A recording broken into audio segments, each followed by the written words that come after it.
Shalom Godly Family yang dikasih Tuhan. Mari kita menikmati teh hangat, teduhkan hati, hadirkan semangat. Firman Tuhan terambil dari Kisah Para Rasul pasal yang ke-7 ayat 54-60. Saya akan membacakan yaitu ayat yang ke-59 demikian. Sedang mereka melemparinya, Stefanus berdoa katanya, "Ya Tuhan Yesus, terimalah rohku." Tema kita yaitu martir bagi Kristus.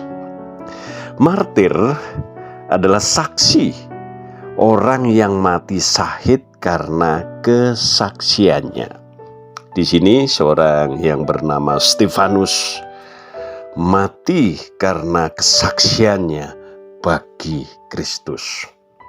Setiap orang percaya yang mempertahankan imannya kepada Kristus ada kalanya menghadapi penentang-penentang, orang-orang yang tidak setuju dengan iman yang dia miliki atau kesaksian yang dia sampaikan.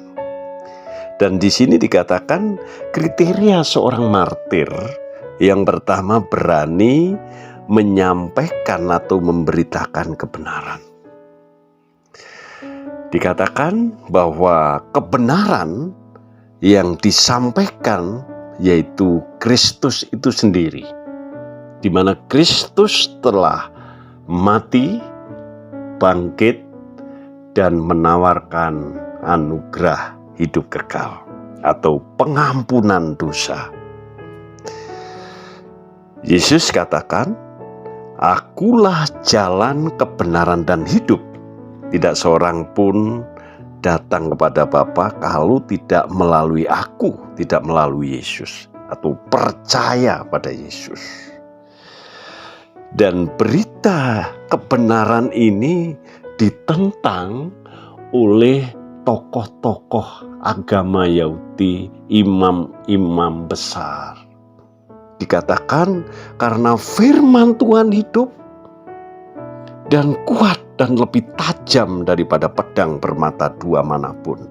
Ia menusuk amat dalam sampai memisahkan jiwa dan roh, sendi-sendi dan sumsum. Ia sanggup membedakan pertimbangan, pikiran, dan hati kita. Di dalam Ibrani 4 ayat 12.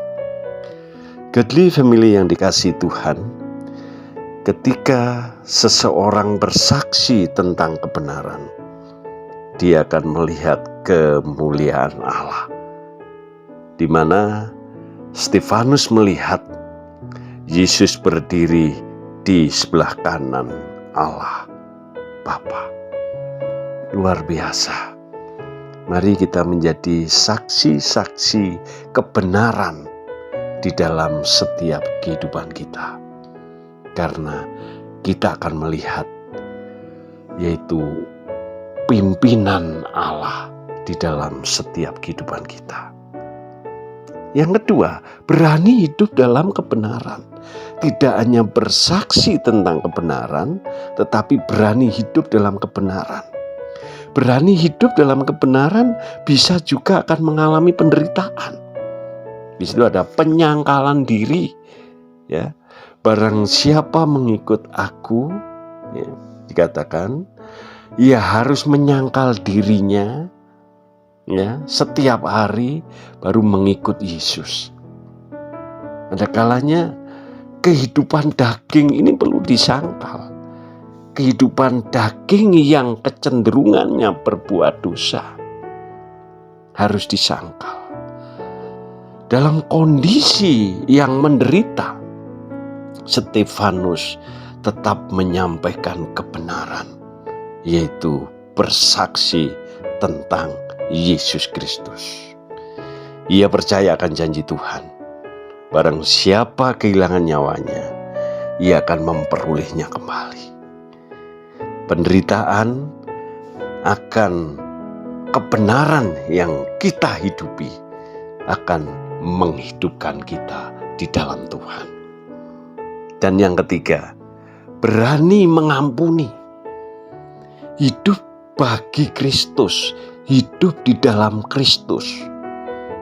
harus memiliki keberanian mengampuni. Mengampuni orang-orang yang menentang, mengampuni para penganiaya di sini. Jangan tanggungkan dosa ini pada mereka. Di ujung kematiannya Stefanus berani mengampuni para penganiaya, seperti Yesus ketika ada di kayu salib.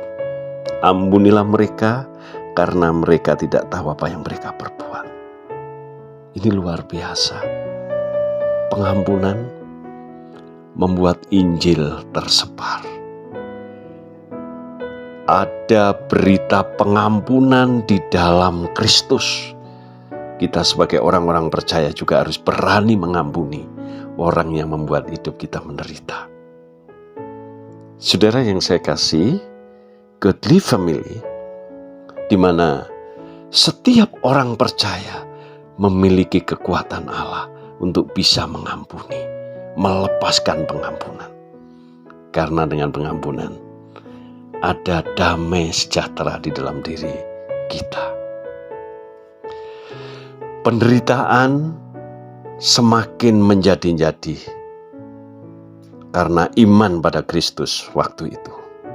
Dan Injil semakin tersebar oleh karena kuasa Allah bekerja di dalamnya. Amin. Mari kita berdoa. Terima kasih Bapa untuk firman-Mu. Biarlah setiap kami menjadi saksi-saksi kebenaran dan hidup di dalam kebenaran itu. Kuasa Allah menolong kami, memampukan kami. Di dalam nama Yesus kami berdoa. Amin.